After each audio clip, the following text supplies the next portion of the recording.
এতেকাফ এতটা গুরুত্বপূর্ণ একটি আমল, যে আমল আমাদের নবী মুহাম্মদ সাল্লাল্লাহু আলাইহি সাল্লাম তিনি নিয়মিতভাবে প্রতি বছর আদায় করতেন।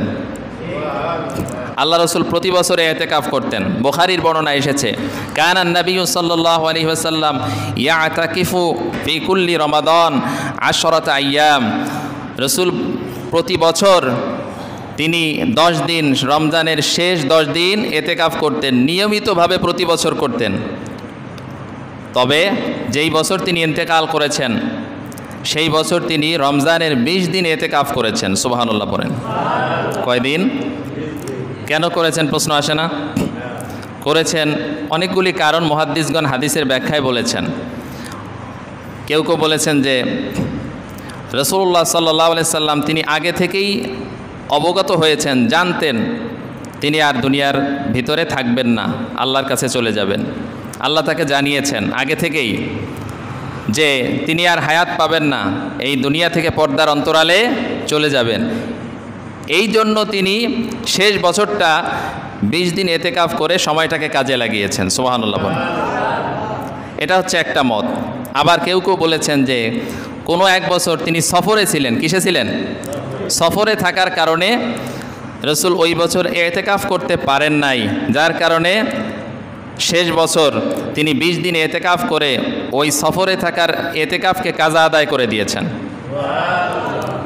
আবার কেউ কেউ বলেছেন যে জিব্রাইল আমিন প্রতি রমাদানের শেষ 10 দিনে রসুলকে পুরা 30 পারা কোরআনে কারিম তেলাওয়াত করে শোনাতেন।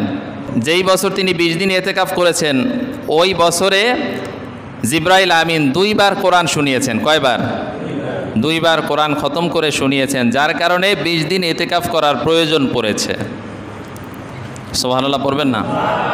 তো 3টা মত পাইলাম। কয়টা মত?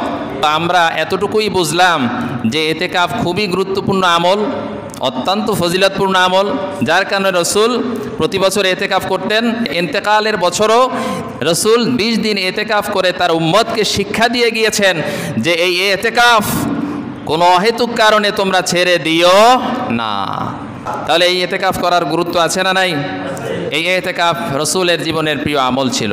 শুধু রসুলের জীবনের প্রিয় আমল নয়, এটা সাহাবায়ে কেরামের জীবনের প্রিয় আমল ছিল, তাবেঈনদের জীবনের প্রিয় আমল ছিল, তাবেঈনদের জীবনের প্রিয় আমল ছিল, আউলিয়ায়ে কেরামের জীবনের প্রিয় আমল ছিল, সালফে সালিহিনদের প্রিয় আমল ছিল, বুজুর্গানে দিনদের প্রিয় আমল ছিল, মুমিন মুত্তাকি পরহেজগার লোকদের প্রিয় আমল ছিল। শুধু আমরা আমাদের প্রিয় আমল বানাতে পারি নাই। কথা বলেন। আমরা মনে করি সমাজের একজন মুরব্বী লোক ধরে বসায় দিলেই বাস আমরা একেবারে দায়িত্বমুক্ত। ঠিক কিনা বলেন? আমার আর এতেকাফ না করলেও চলবে। এতেকাফে বসলে আর কি হয়? শুধু শুধু চুপচাপ বসে থেকে সময় নষ্ট ছাড়া আর কিচ্ছু নয়। এরকম কিছু লোকের ধ্যান ধারণা আছে, আছে না নাই? আবার অনেক লোক মনে করে আমি তো চাকরিজীবী মানুষ, ব্যবসায়ী মানুষ, কর্মজীবী মানুষ, আমি এতেকাফ করার তো সুযোগ পাই না, আমি আর এতেকাফ না করলেও চলবে। আরেকজন বসায় দেই। না, আপনি চাকরিজীবী তাতে কি হয়েছে? আপনি ব্যবসায়ী তাতে কি হয়েছে? আপনি কর্মজীবী তাতে কি হয়েছে? আপনি রমজানের শেষ 10 দিনের আগেই সব কাজকর্ম থেকে অবসর হয়ে যান। হওয়া যায় কি যায় না? আপনি যদি মনে করেন দুর্ঘটনার শিকার হয়েছেন, কোনো অ্যাক্সিডেন্টের শিকার হয়েছেন, আপনাকে ডক্টর পরামর্শ দিল যে আপনার 1 মাস হসপিটালের বেডে থাকতে হবে, তখন কি থাকা যায় না? তখন কি ব্যবসা বাণিজ্য সাথে করে নিয়ে যান? তখন চাকরি থেকে ছুটি নেন না? কথা বলে না। কিন্তু ইবাদতের ক্ষেত্রে আসলেই আমরা অজুহাত দেখাই, আমি তো কর্মজীবী, চাকরিজীবী, ব্যবসায়ী। এই জন্য বহুত লোক এতেকাফের মতো এত বড় গুরুত্বপূর্ণ ফজিলতপূর্ণ আমল থেকে দূরে থাকে। ঠিক কিনা বলেন?